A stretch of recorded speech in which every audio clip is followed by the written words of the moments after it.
progress as a sick coughing sound is heard. Cut to this kid lying in bed, coughing, pale, one sick cookie. Cut to the kid's mother as she enters, goes to him, fluffs his pillow, kisses him, and briefly feels his forehead.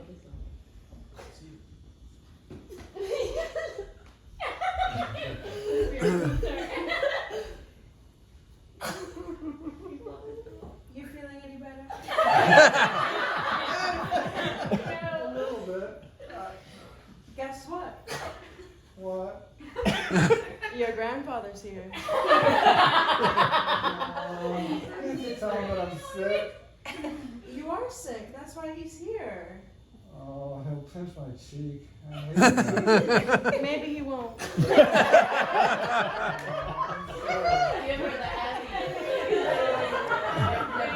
Two, the kid's grandfather bursting into the room, kind of rumpled, but his eyes are bright. He has a wrapped package tucked under one arm, as immediately goes to the kid, pinches his cheek. That's why I told you so. Listen. Mother says something. Nope. Hey, how's the sickie? Hey, how's the sickie, hey? The kid gives his mother and I told you so. I think I'll leave you two pals. And she's gone. There's an uncomfortable silence. I brought you a special present. What is it? Open it up. A book? That's right. When I was your age, television was called books. And this is a special book. It was the book my father used to read to me when I was sick. And I used to read it to your father. And today I'm going to read it to you. Has it got any sports in it? Are you kidding? Fencing, fighting, torture, revenge, giants, monsters, chases, escapes, true love, miracles. It doesn't sound too bad. I'll try and stay awake. Oh, well, thank you very much. It's very nice of you. Your vote of confidence is overwhelming. All right. The Princess Bride by S. Morgenstern. Chapter 1. Buttercup was raised on a small farm in the county of Florin. Dissolved to the monochromatic look of the bedroom is replaced by the dazzling color of the English countryside. Her favorite pastimes were riding her horse and tormenting the farm boy that worked there. His name was Wesley, but she never called him that. Isn't that a wonderful beginning? Yeah, it's really good. Nothing gave Buttercup as much pleasure as ordering Wesley around. Cut to Buttercup's farm. Day. Buttercup is standing, holding the reins of her horse, while in the background Wesley, in the stable doorway, looks at her. Buttercup is in her late teens, doesn't care much about clothes, and she hates brushing her long hair. But she's probably the most beautiful woman in the world. And she's holding a beer. Farm boy. Yes. Polish my horse's saddle. I want to see my face shining in it in the morning. As you wish. Wesley is perhaps half a dozen years older than Buttercup, and maybe as handsome as she is beautiful. He gazes at her as she walks away. As you wish was all he ever said to her.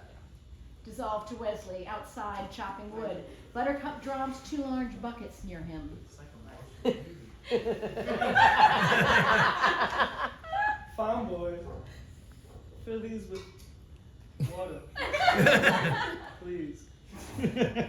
As you wish. She leaves. His eyes stay on her. She stops, turns. He managed to look away, as now her eyes stay on him. That day, she was amazed to discover that when he was saying, as you wish, what he meant was, I love you. Dissolved to Buttercup in the kitchen. Dusk. Wesley enters with an armload of firewood.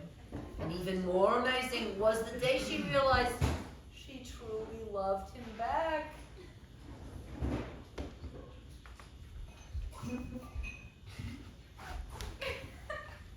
Farm boy. Fetch me this picture. He gets it, hands it to her. They're standing very close to each other, gazing into each other's eyes. Mary turns. Moves outside. As you will.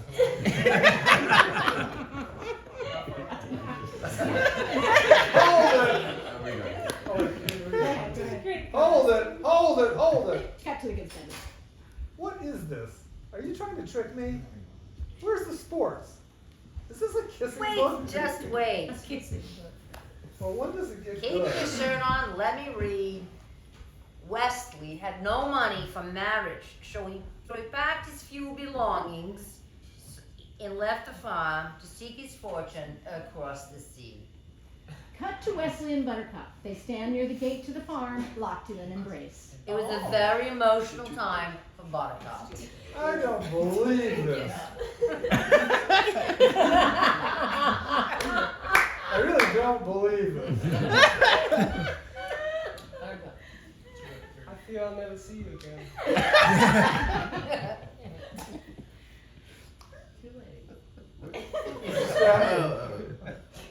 Of course you will. What if something happens to you? Hear this now. I will come for you. How can you be sure? This is true love. You think this happens every day? He smiles at her. She smiles at him. They kiss Below the lips. as Wesley walks away. Buttercup watches him go. Wesley didn't reach his destination. His ship was attacked by the dread pirate Roberts, who never left captives alive. When Buttercup got the news that Wesley was murdered, Murdered by pirates is good. she went into her room and shut the door, and for days she neither slept nor ate. Buttercup. No, I will never love again. Hold on her face, perfect and perfectly sad. That looks kind of grinny to me. Dissolved to Florin Castle Day, the main courtyard of Florin, replete with townspeople, livestock, and a bustling marketplace. 5 years later, the main square of Florin City was filled as never before to hear the announcement of the great Prince Humperdinck's bride-to-be. Cut to Prince Humperdinck, a man of incredible power and bearing, standing in his royal robes on a castle balcony. 3 others standing behind him, an old couple with crowns, the aging king and queen, and a dark bearded man who seems the prince's match in strength. This is Count Rugen.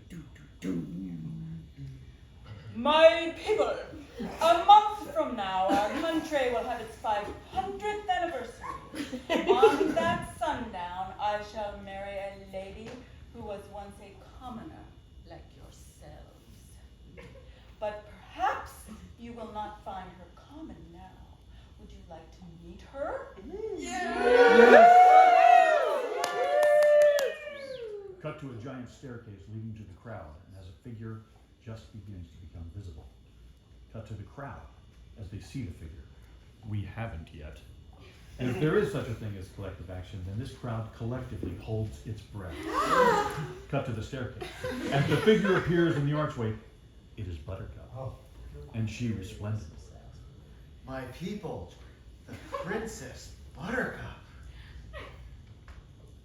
She descends the stairs and starts to move amongst the people. Cut to the crowd. And they do a very strange thing. With no instruction at all, they suddenly go to their knees. Great waves of people kneeling. Cut to Buttercup, terribly moved. She stands immobile among her subjects, blinking back tears. Hold on her beauty for a moment.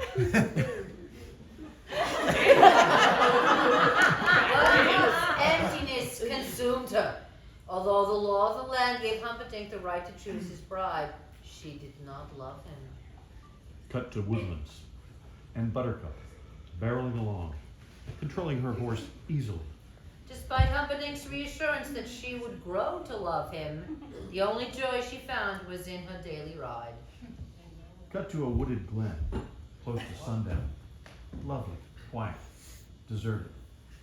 Buttercup suddenly reins in. Jesus Christ. A word, my lady? Don't say it, that's actually. That's Vizzini, a voice. Oh. Where? It A says word, voice. my lady? Yeah, that's it. Cut to three men standing close together in the path. The three men are not your everyday commuter types. Standing in front is a tiny man with the most angelic face. He is Sicilian, and his name is Vizzini. Beside him is a Spaniard, erect, and taut as a blade of steel. His name is Inigo Montoya. Beside him is a giant. His name is Pheasant. We are but 4 law circus performers. Is there a village nearby? Oh shit. Oh, It's a big role. It's a big role. There's nothing nearby. You're in every Not- scene. Not for mine. There's nothing nearby. There's nothing nearby, not for mine. Then there will be no one to hear you scream. He nods to the giant Pheasant, who merely reaches over, touches a nerve on Buttercup's neck, and the start of a scream is all she manages. Unconsciousness comes that fast as she starts to fall. Cut to a tiny isolated spot at the edge of Florin Channel. A sailboat is moored. Inigo, the Spaniard, busies himself getting the boat ready. Cut to the giant Pheasant. The giant Pheasant carries Buttercup, unconscious, on board. Vizzini rips some tiny pieces of fabric from an army jacket and tucks them along the saddle of Buttercup's horse. What is that they're ripping? It's fabric from the uniform of an army officer of Gilder. Who's Gilder? The country across the sea. The sworn enemy of Florence. So. Oh, it's still me. Once the horse reaches the castle, the fabric will make the prince suspect the Gilderians have abducted his love. When he finds her body dead on the Gilder frontier, his suspicions will be totally confirmed. You never said anything about killing anyone. I hired you to help me start a war. That's a prestigious line of work with a long, glorious tradition. I just don't think it's right. Killing an innocent girl? Am I going mad, or did the word think escape your lips? You were not hired for your brains. You're hippopotamic landmass. I agree with Pheasant. Oh, the thought has spoken. What happens to her is truly not your concern. I will kill her. And remember this. Never forget this. Cut to Inigo and Fezzik. As Vizzini advances on them, nothing shows on Inigo's face, but Fezzik is panicked by Vizzini. When I found you, you were so slobbering drunk you couldn't buy a brandy. And you, friendless, brainless, helpless, hopeless. Do you want me to send you back to where you were, unemployed and dreamless? Vizzini glares at him and then turns and leaves them. That Vizzini, he can fuss. Plus. I think he likes to scream at us. Probably he means no harm. He's really very short on charm. Oh, you've got a great rhyme. Yes, some of the time. Enough of that. As they sail off, we hear their voices as the boat recedes. Pheasant, are there rocks ahead? If there are, we'll be dead. No more rhymes now, I mean it. Anybody want a peanut? As Vizzini screams, we dissolve to the sailboat racing across the dark waters. Inigo is at the helm. Fezzik stands near the body of the princess, whose eyelids flutter slightly. Or do they? We'll reach the cliff by dawn. Why are you doing that? Making sure nobody's following us. That would be inconceivable. Despite what you think we will be caught, when we are, the prince will see you all hanged. Of all the necks on this boat, Highness, the one you should be worrying about is your own. Stop doing that. We can all relax. It's almost over. You sure nobody's following us? As I told you, it would be absolutely, totally and in all other ways inconceivable. No one in Gilder knows what we've done, and no one in Florin could have gotten here so fast. Out of curiosity, why do you ask? No reason. It's only I just happened to look behind us, and something is there. What? And suddenly the three whirl, stand back, and as they do, cut to the darkness behind them. It's hard to see. The moon is behind clouds now, and the waves pound. Cut to Inigo, Fezzik, and Vizzini squinting back, trying desperately to see. At this moment, they're all holding their breaths. Cut to the darkness behind them, and there's still nothing to be seen. It's still ominous. Only now, it's eerie too. Then the moon slips through, and Inigo was right. Something is very much there. A sailboat, black, with a great billowing sail. Black. It's a good distance behind them, but it's coming like hell, closing the gap. You're not gonna say cut to it. Probably some local fisherman out for a pleasure cruise at night through eel-infested waters. And now as the sound, that's you. And now as the sound comes from the boat, they turn as we cut to Buttercup, diving into the water, starting to swim away. Go in, get after I her. don't swim. I only dog paddle. Here, left. Cut to Buttercup, still close to the boat, switching from a crawl to a silent breaststroke. The wind dies, and as it does, something new is heard. A not too distant, high-pitched, shrieking sound. Buttercup stops suddenly, treads water. Cut to the boat. Do you know what that sound is, Highness? Those are the shrieking eels. If you doubt me, just wait. They always grow louder when they're about to feed on human flesh. Wait, they're actually up there. Cut to Buttercup treading water, still not far from the boat. The shrieking sounds are getting louder and more terrifying. If you swim back now, I promise no harm will come to you. I doubt you will get such an offer from the eel. Cut to the shrieking sound. Louder still. But she doesn't make a sound. Behind her now is something dark and gigantic slithers past. She's scared, sure, petrified. Who wouldn't be? But she makes no reply. And now a shrieking eel has zeroed in on her. And the eel slithers closer, closer. And Buttercup knows it now. There's nothing she can do. It's over, all over. And now the eel opens its mouth wide. And it's never made such a noise. And as its great jaws are about to clamp down. She doesn't get eaten by the eels at this time. And Cut to the kid's room. The kid looks the same, pale and weak, but maybe he's gripping the sheets a little too tightly with his hands. What? The eel doesn't get her. I'm explaining to you because you look nervous. I wasn't nervous. Well, maybe I was a little bit concerned, but that's not the same thing. Because I can stop now if you want. No, you can be a little bit more if you want. He grips the sheets again as the grandfather picks up the book. Do you know what that sound is, Highness? Those are the shrieking eels. We're past that, Grandpa. You read it already. Oh my goodness, I did. I'm sorry. Beg your pardon. Cut to Buttercup treading water. All right, let's see. She was in the water, eel was coming after her, she was frightened, the eel started to charge her, and then, We're back where we were at the last moment we saw her. Buttercup frozen, the shrieking eel, jaws wide, about to clamp down, as we cut to a giant arm pounding the eel, unconscious in one movement, easily lifting Buttercup.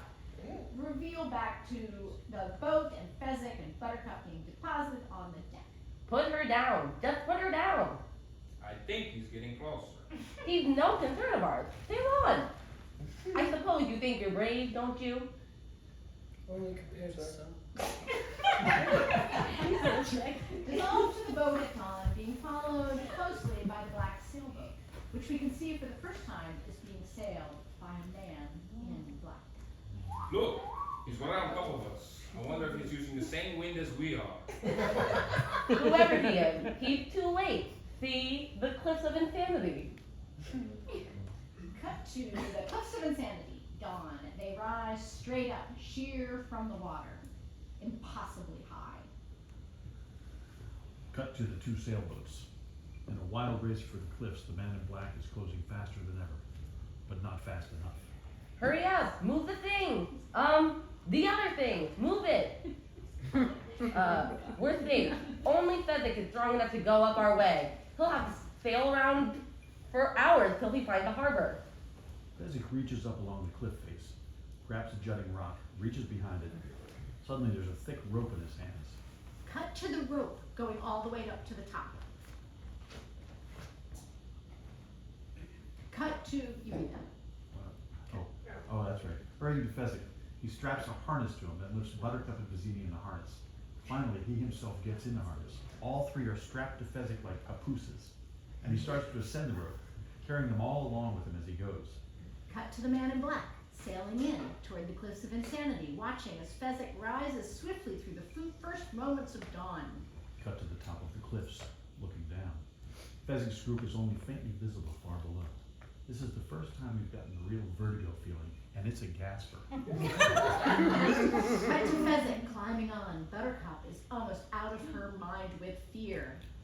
Cut to the entire length of the cliffs. Fezzik is moving right along. However high they are, he's already over a third of the way down. Cut to the man in black, leaping from a ship to the rope, starting to climb.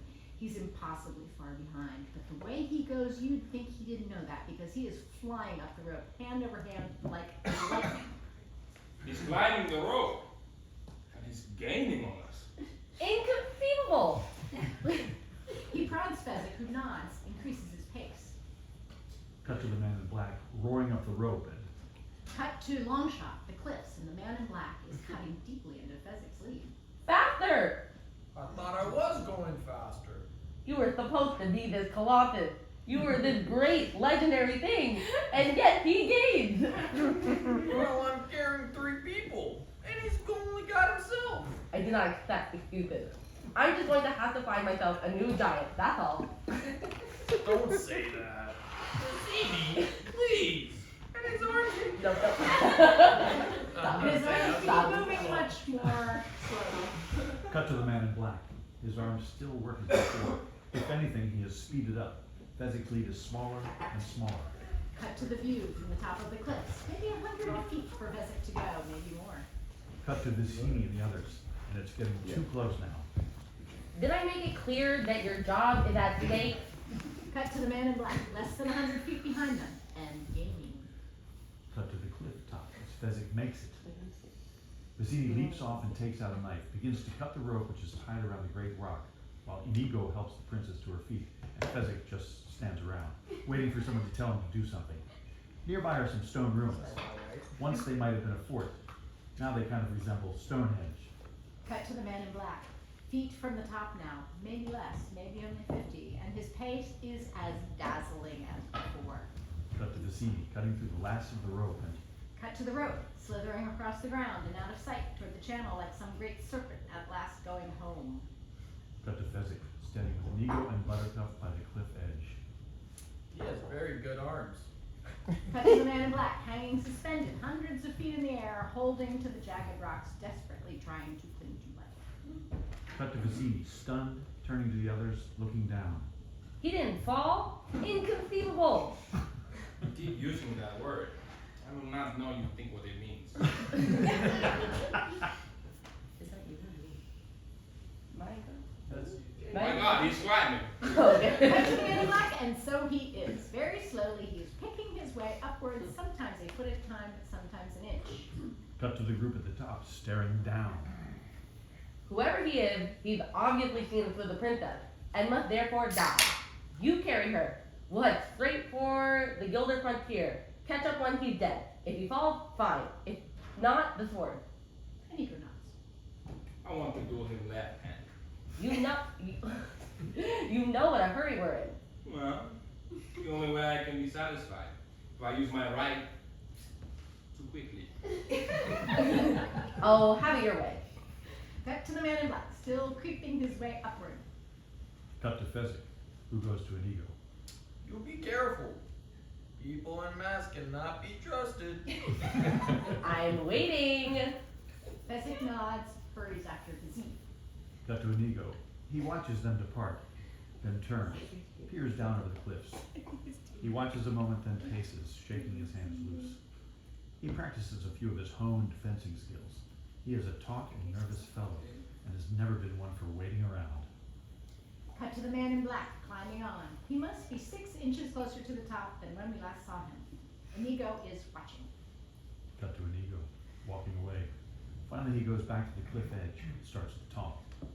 It's instant death if the man in black falls, but neither gives that possibility much credence. This is our two heroes meeting. They don't know it yet, but that's what it is. Hello there. The man in black glances up, kind of grunts. Slow going. Look, I don't mean this to is be. Dana. No, I meant in black. Who's the man in black? Dana. I think it is Dana. No, I want Dana's doing Yeah. I've given it Oh, to oh, oh. Dana. Oh, sorry. Oh, okay. I want Go. Troy to do it. Oh, I see. Oh. Oh, okay, That's so cool. she did it. Look, I don't mean to be rude, but this is not as easy as it looks.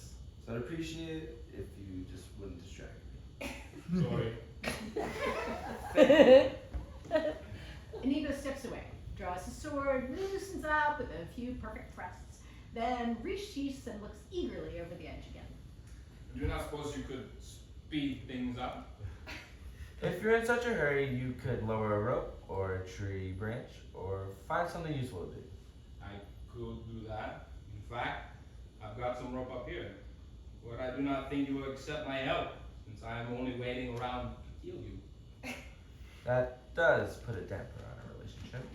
But I promise I will not kill you until you reach out. That's very comforting. But I'm afraid you'll just have to wait. I hate waiting. I could give you my word as a Spaniard. No good. I've known too many Spaniards. You don't know any way you'll trust me? Nothing comes to mind. And on these words, camera zooms into a close-up on Inigo. His voice takes on a tone we've not heard before. I swear on the soul of my God, Domingo Montoya, you will reach without a life.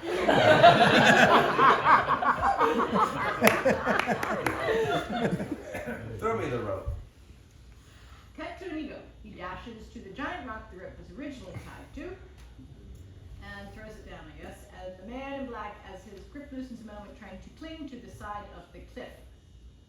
Cut to Inigo, now with a small coiled rope, hurries back to the edge and hurls it over. Cut to the rope. It hangs close to the man in black. He releases the rock, grabs the rope, hangs helplessly in space a moment, then looks up at Inigo and Inigo, straining, forcing his body away from the cliff edge, and cut to the man in black, rising through the early morning light, slowly, steadily, and as the cliff top at last comes within reach, cut to Inigo, watching as the man in black crawls to safety, then looks to Inigo. Thank you. We'll wait until you're ready. Again, thank you. the man in black sits to rest on the boulder that once held the rope. The man in black wears gloves. Inigo stares at them. I do not mean to pry, but you by any chance happen to have 6 fingers on your right hand? Do you always begin conversations this way? My father was slaughtered by a 6-fingered man. He was a great sword maker, my father. And when he was 6-fingered man appeared and requested a special sword, my father took the job. He slaved a year before he was done. I have never seen its equal. The 6-fingered man returned and demanded it, but at 1/10 of his promised price. My father refused. Without a word, the 6-fingered man slashed him through the heart. I love my father, so naturally I challenged him, his murderer, to a deal. Cool. The 6-fingered man did leave me alive with the 6-fingered sword, but he gave me these. How old were you? I was 11 years old. When I was strong enough, I dedicated my life to the study of fencing. So the next time we meet, I will not fail. I will go up to the 6-fingered man and say, hello, my name is Inigo Montoya. You killed my father, we bury alive. You've done nothing but study swordplay?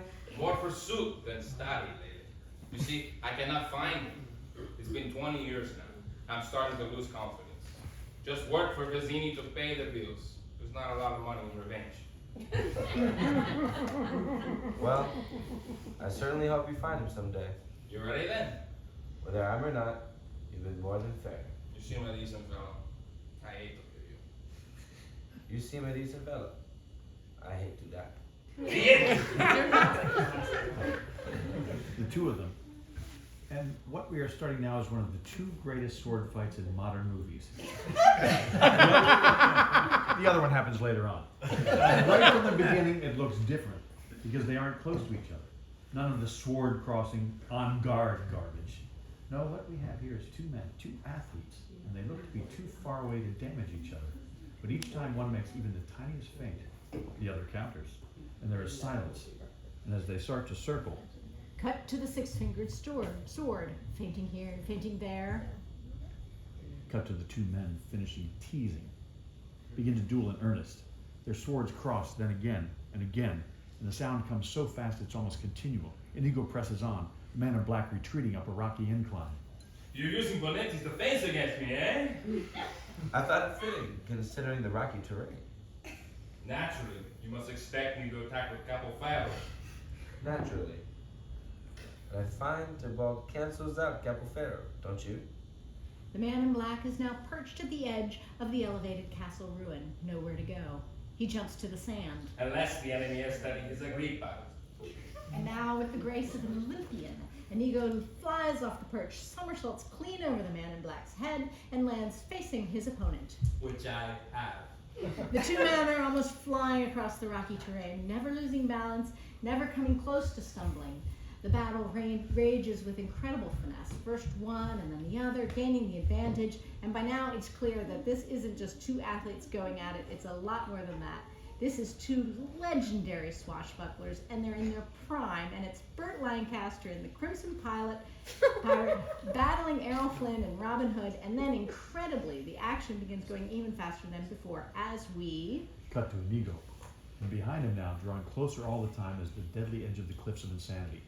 Inigo fights and ducks and feints and slashes, and it all works, but not for long, as gradually the man in black keeps the advantage, keeps forcing Inigo back, closer and closer to death. You are wonderful. Thank you, Albert. Thank you, I've worked hard to become so. I admit it. You are better than I am. Then why are you smiling? Because I know something that you don't know. And what is that? I am not left-handed. And he throws the six-fingered sword into his right hand, and immediately the tide of battle turns. Cut to the man in black, stunned, doing everything he can to keep Inigo by the cliff edge, but no use. Slowly at first, he begins to retreat. Now faster, Inigo is in control, and the man in black is desperate. Cut to Inigo, and the six-fingered sword is all but invisible now as he increases his attack. Attack then suddenly switches styles again. Cut to a rocky staircase leading to a turret-shaped plateau, and the man in black is retreating like mad up the steps, and he can't stop Inigo. Nothing can stop Inigo, and in a frenzy, the man in black makes every feint, tries every thrust, lets go with all he has left, but he fails. Everything fails. He tries one or two final desperate moves, but they are nothing. You are amazing. I ought to be after 20 years. And now the man in black is smashed into a stone pillar, pinned there under the six-fingered sword. There's something I ought to tell you. Tell me. I am not left-handed either. Now he changes hands, and at last the battle is fully joined. Cut to Inigo, and to his amazement, he is being forced back down the steps. He tries one style, another, but it all comes down to the same thing. The man in black seems to be in control, and before Inigo knows it, the six-fingered sword is knocked clear out of his hand. Inigo retreats, dives from the stairs to a moss-covered bar suspended over the archway. He swings out, lands, and scrambles to his sword, and we... Cut to the man in black, who watches Inigo, then casually tosses his sword to the landing where it sticks in perfectly. Then the man in black copies Inigo. Not copies exactly, improves. He dives to the bar, swings completely over it like a circus performer, and dismounts with a backflip. Who are you? No one of consequence. I must know. Get used to disappointment. Okay. Cut to Inigo, moving like lightning, and he thrusts forward, slashes, darts back, almost in a single movement. Cut to the man in black, dodging, blocking, and again he thrusts forward faster even than before, and again he slashes, but Cut to Inigo, and there's never a move anyone makes he doesn't remember, and this time he blocks the slash, slashes out himself with a six-fingered sword. On it goes, back and forth across the rocky terrain, Inigo's feet moving with the grace and speed of a great improvisational dancer. cut to the six-fingered sword as it is knocked free, arching up into the air, and Cut to Inigo, catching it again, and something terrible is written behind his eyes. He tried every style, made every maneuver, but it wasn't enough. And on his face for all to see is the realization that he, Inigo Montoya, is about to lose. cut to the man in black, moving in for the end now, blocking everything, muzzling everything. Cut to the six-fingered sword, sent flying from Inigo's grip. He stands helpless only a moment, then he drops to his knees, bows his head, shuts his eyes. Kill me quickly. I would as soon destroy a stained glass window as an artist like yourself. However, since I can't have you follow me either, He ducks Inigo's head with his heavy sword handle. Inigo pitches forward, unconscious. please understand, I hold you in the highest respect.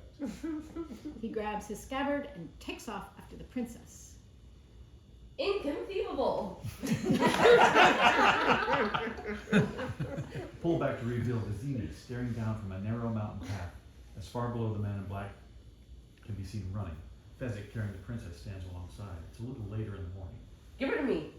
Catch up with us quickly. What do I do? Finish him! Finish him! Your way! Oh God, my way? Thank you, Vizzini. Which way is my way? Cut to a pile of rocks, nothing gigantic. Vizzini points to them. There's a large boulder nearby. Pick up one of those rocks. Get behind the boulder, and in a few minutes, the man in black will come running around the bend. The minute his head is in view, hit it with the rock. My way is not very sportsmanlike. He grabs one of the rocks and plods behind the boulder, and we Cut to the man in black, racing up the mountain trail. Ahead is a bend in the trail. He sees it, slows, then he stops, listening. Satisfied by the silence, he starts forward again, and as he rounds the bend, a rock flies into frames, shattering on a boulder inches in front of him. cut to Fezzik. He moves into the mountain path. He has picked up another rock and holds it lightly. I did that on purpose. I don't have to miss. I believe you. So what happens now? We face each other as God intended. Sportsmanlike. No tricks, no weapons, skill against skill alone. You mean you'll put down your rock and I'll put down my sword, and we'll try to kill each other like civilized people? I could kill you now. He gets set to throw, but the man in black shakes his head, takes off his sword and scabbard, begins the approach toward the giant. Frankly, I think the odds are slightly in your favor at hand fighting. It's not my fault being the biggest and the strongest. I don't even exercise.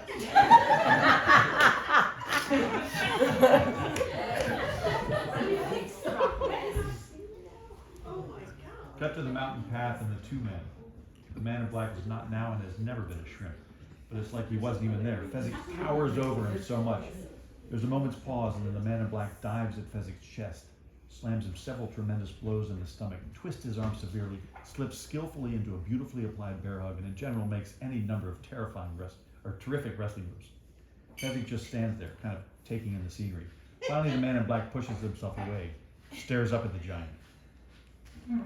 Look, are you just fiddling around with me or what? I just want you to feel like you're doing well. I hate for people to die in bears. Cut to Fezzik as he jumps forward with stunning speed for anyone his size and reaches for the man in black, who drops to his knees, spins loose, and slips between the giant's legs. You're quick. And a good thing too. Why do you wear a mask? Wait a minute. Were you burned by acid or something like that? Oh no, it's just that they're terribly comfortable. I think everyone will be wearing them.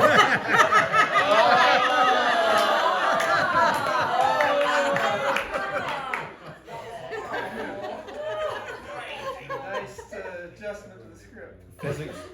considers this a moment, then attacks. And if he moved quickly last time, this time he is blinding. And as the man in black slips down to avoid the charge, Fezzik moves right with him. Only instead of twisting free and jumping to his feet, this time the man in black jumps for Fezzik's back, and in a moment he is riding him. And his arms have Fezzik's throat locked across Fezzik's windpipe, one in front, one behind. The man in the black begins to squeeze tighter. I just figured out why you give me so much trouble. Cut to Fezzik as he charges toward a huge rock that lines the path, and just as he reaches it, he spins his giant body so that the entire weight of the charge is taken by the man in black. Cut to the man in black, and the power of the charge is terrible, the pain enormous, but he clings to his grip at Fezzik's windpipe. Why is that, do you think? Well, I haven't fought just one person for so long. I've been specializing in groups, battling gangs for local charities, that kind of thing. Cut to another huge rock on the other side of the path. Again, Fezzik charges, slower this time, but still a charge. And again he spins and creams the man in black against the rough boulder. Cut to the man in black, and the punishment is terrible.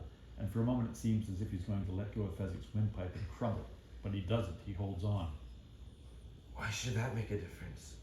Well, you see, you use different moves when you're fighting half a dozen people than when you only have to be worried about one. Again, Fezzik slams the man in black against a boulder, only this time his power has diminished and Fezzik starts to slowly collapse. Cut to Fezzik, and there isn't much breath coming. Cut to the man in black, holding his grip as Fezzik tries to stand, halfway makes it, but there is no air. Back to his knees he falls, holds there a moment, and pitches down to all fours. The man in black increases the pressure. Fezzik tries to crawl, but there's just no air. No air. Fezzik goes to earth and lies still. Cut to Fezzik, as the man in black turns him over, puts his ear to Fezzik's heart. It beats. The man in black stands. I don't envy you the headache you will have when you awake. But, in the meantime, rest well, and dream of large women. And he nimbly scoops up his sword with his foot, catches it, and as he dashes off up along the mountain path.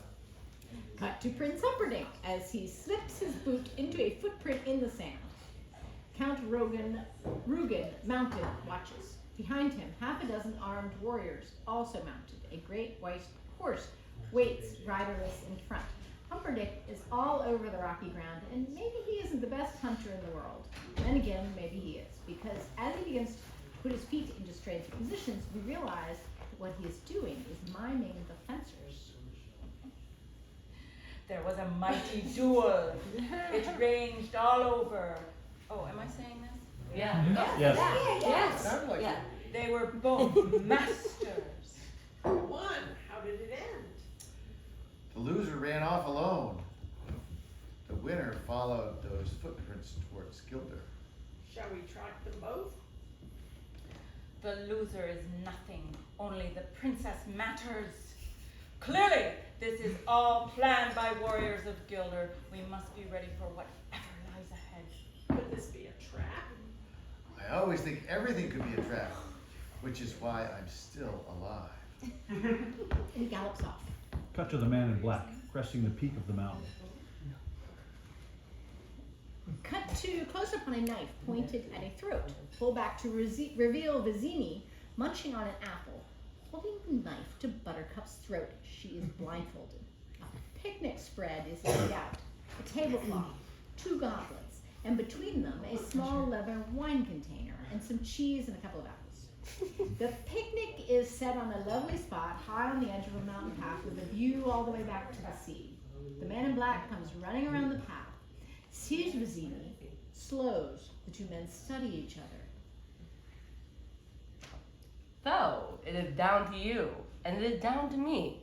The man in black nods and comes nearer, If you wish her dead, by all means, keep moving forward. and he pushes his long knife harder against Buttercup's unprotected throat. Let me explain. There's nothing to explain. You're trying to kidnap what I've rightfully stolen. Perhaps an arrangement can be reached. There will be no arrangement, and you're killing her. Cut to Buttercup's throat as Vizzini jabs with his long knife. Buttercup gasps against the pain. Cut to the man in black, stopping fast. But if there can be no arrangement, then we are at an impasse. Impossible. Impact. Impact. Oh, sorry. I'm afraid so. I can't compete with you physically, and you're no match for my brain. You're that smart? Let me put it this way. Have you heard of Plato, Aristotle, Socrates? Yes. Morons! Really? In that case, I challenge you to a bottle of wits. For the That prince. is serious. A bottle of whiskey. For the princess? He nods. To the death? Another nod. I accept. Good. Then pour the wine. As Vizzini fills the goblets with the dark red liquid, the man in black pulls a small packet from his clothing, handing it to Vizzini. Inhale this, but do not touch. I smell nothing. What you do not smell is called iocane powder. It is odorless, tasteless, dissolves instantly in liquid, and is among the more deadlier poisons known to man. Cut to Vizzini, watching excitedly as the man in black takes the goblets, turns his back. A moment later he turns again, faces Vizzini, drops the iocane packet. It is now empty. The man in black rotates the goblets in a little shell game maneuver, then puts one glass in front of Vizzini, the other in front of himself. Alright, where's the poison? The battle of wits has begun. It ends when you decide and we both drink, and find out who is right and who is dead. But it's so simple. All I have to do is divine from what I know of you. Are you the sort of man who would put the poison into his own goblet or his enemies? He studies the man in black now. Now, a clever man would put the poison into his own goblet because he would know that only a great fool would reach for what he was given. I am not a great fool, so I can clearly not choose the wine in front of you. But you must have known I was not a great fool. You would have counted on it, though I can clearly not choose the wine in front of me. You've made your decision then. Not remotely, because I student comes from Australia. As everyone knows, and Australia is entirely people with criminals. And criminals are used to having people not trust them, as you are not trusted by me. So I can clearly not choose the wine in front of you. Truly, you have a dizzying intellect. Wait till I get going. Where was I? Australia. Yes, Australia. And you must have suspected I wouldn't have known the powder's origin, so I can clearly not choose the wine in front of me. You're just stalling now. You'd like to think that, wouldn't you? You've beaten my giant, which means you're exceptionally strong. So you could have put the poison in your own goblet, trusting on your strength to save you. So I can clearly not choose the wine in front of you. But you've also bested my Spaniard, which means you must have studied. And in studying, you must have learned that man is mortal. So you would have put the poison as far from yourself as possible. So I can clearly not choose the wine in front of me. As Vizzini's pleasure has been growing throughout, the man in black has been fast disappearing. You're trying to trick me into giving away something. It won't work. It has worked. You've given everything away. I know where the poison is. Then make your choice. I will, and I choose. And suddenly he stops, points at something behind the man in black. What in the world can that be? What? Where? I don't see anything. Vizzini, cut to Vizzini busily switching the goblets while the man in black has his head turned. Oh, well, I could have sworn I saw something. No matter. What's so funny? I'll tell you in a minute. First, let's drink. Me from my glass, and you from yours. He picks up his goblet. The man in black picks up the one in front of him, and they both start to drink. Vizzini hesitates a moment, then allowing the man in black to drink first, he swallows his wine. You guessed wrong. You only think I guessed wrong. That's what's so funny. I switched the glass when your back was turned, you fool. Cut to the man in black. There's nothing he can say. He just sits there. You fell victim to one of the classic blunders. The most famous is never get involved in a land war in Asia. But only slightly less well known is this: never going against a Sicilian when death is on the line. Ha ha ha ha ha ha. It is all quite cheery until he falls over dead. That's to the man in black. Stepping past the corpse, taking the blindfold and bindings off Buttercup, who notices Vizzini lying dead. The man in black pulls her to her feet. Who are you? I am no one to be trifled with. That is all you ever need to know. He starts to lead her off the mountain path into untraveled terrain. To think, all that time, it was your cup that was poisoned. They were both poisoned. I spent the last few years building up an immunity to iocane powder. And with that, he takes off, dragging her behind him. Cut to a mountain path. It's where Fezzik fought the man in black. The camera pulls back to reveal the prince, kneeling, inspecting every grain of misplaced sand. The others wait behind him. Someone has beaten a giant. Ah! There will be great suffering in Gilder if she dies. He leaps onto his horse and they charge off. Cut to a wild stretch of terrain. The man in black comes running into view, still dragging Buttercup, who sometimes stumbles, but he keeps forcing her along. Finally, when she is close to exhaustion, he lets go of her. Catch your breath. If you'll release me, whatever. Oh. Whatever you ask for ransom, you'll get it. I promise you. And what is that worth? The promise of a woman? You're very funny, Highness. Oh, there. I was giving you a chance. No matter where you take me. There's no greater hunter than Prince Humperdinck. He could track a falcon on a cloudy day. He can find you. You think your dearest love will save you? I never said he was my dearest love. Yes, he will save me. That I know. You admit to me you do not love your fiancé. He knows I do not love him. Are not capable of love, is what you mean. I have loved more deeply than a killer like yourself could ever do. The man in black cocks back a fist. Holy crap. The Buttercup flinches but does not Hashtag me retreat. too. That was a warning, Highness. Jesus. Next time, my hand flies on its own. For where I come from, there are penalties when a woman lies. Cut to Vizzini's body. The picnic is spread as before. Camera pulls back to reveal the prince kneeling by the body as the others ride up. The prince grabs the empty poison packet, hands it to Rugen after first sniffing it himself. Iocane. I bet my life on it. And there are the princess's footprints. She is alive, or was, an hour ago. If she is otherwise when I find her, I shall be very put out. And as he vaults onto his horse, and they all charge off. Cut to Buttercup, being spun into camera view, falling heavily as the man in black releases her. We are at the edge of an almost sheer ravine. The drop is sharp and severe. Below, the ravine floor is flat. But getting there would not be half the fun. Rest, Highness. I know who you are. Your cruelty reveals everything. The man in black says nothing. You're the dread pirate Roberts. Admit it. With pride. What can I do for you? You can die slowly, cut into 1,000 pieces. Hardly complimentary, Your Highness. Why lose your venom on me? Close up Buttercup quietly now. You get my love. Cut to the man in black, watching her closely. It's possible. I kill a lot of people.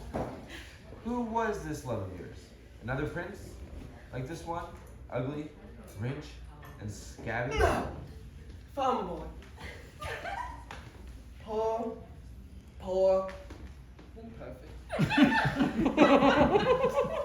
With eyes like the sea after a storm.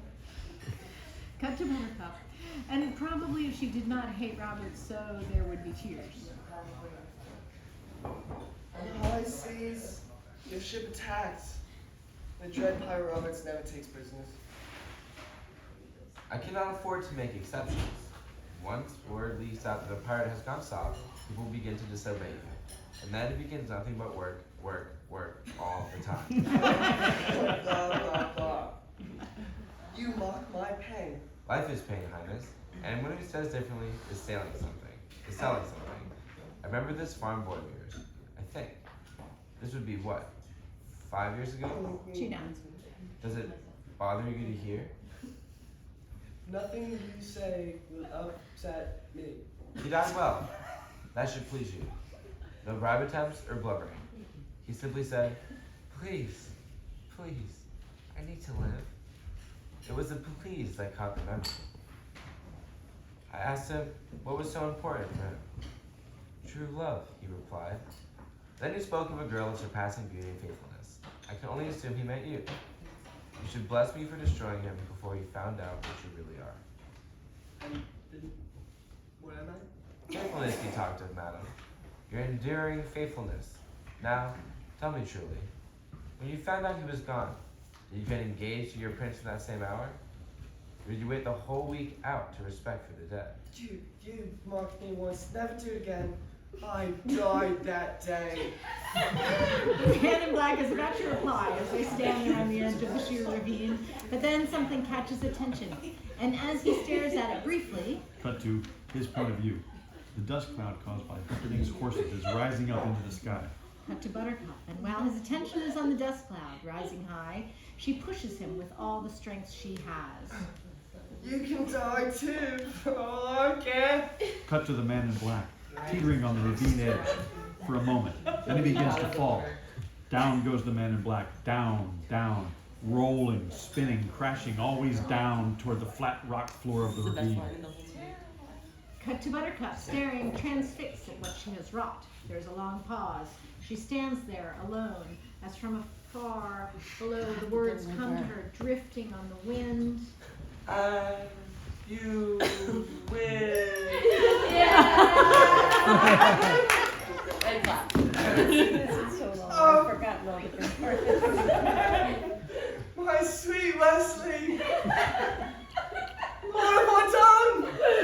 Now, without a second thought or consideration of the danger, she starts into the ravine. A moment later, she too is falling, spinning and twisting, crashing, door and heart rolling down to what's left of her beloved. Cut to the dust cloud, rising.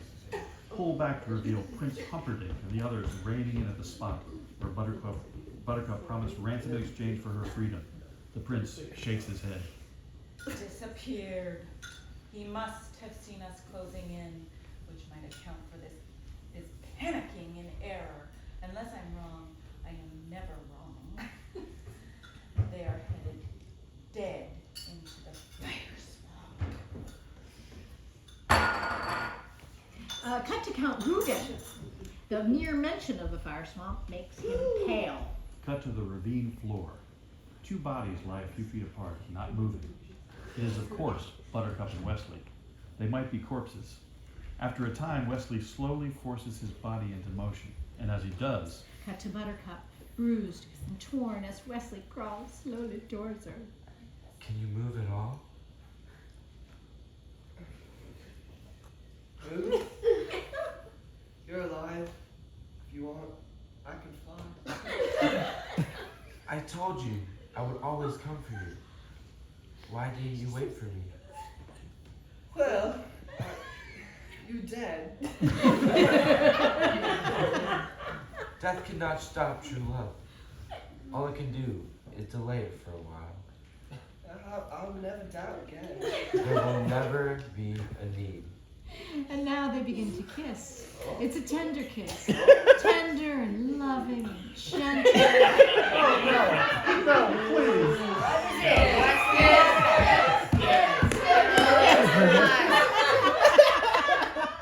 Do we have to hear the kissing part? Some days you may not mind so much. Let's get into the fire swamp. That sounded good. Oh, you're sick. I'll humor you. So now, where were we? Yeah. Oh, okay. Wesley and Buttercup race along the ravine floor. Cut to Wesley and Buttercup racing along the ravine floor. Wesley glances up. cut to Humperdinck and his men perched on top of the cliff, looking down at Wesley and Buttercup. Ha! Your pig fiancé is too late. A few more steps and we'll be safe in the fire swamp. Cut to Buttercup, and Wesley has tried to say it with a cavalier-like nonchalant, but she ain't buying. Well, no, sorry. Nonsense. You're only saying that because no one ever has. As they race off, leaving Humperdinck and his men stranded, defeated. Yeah. Okay, we'll take a pause here. Does it seem like a good pause? Intermission. We're entering the intermission. We're halfway through.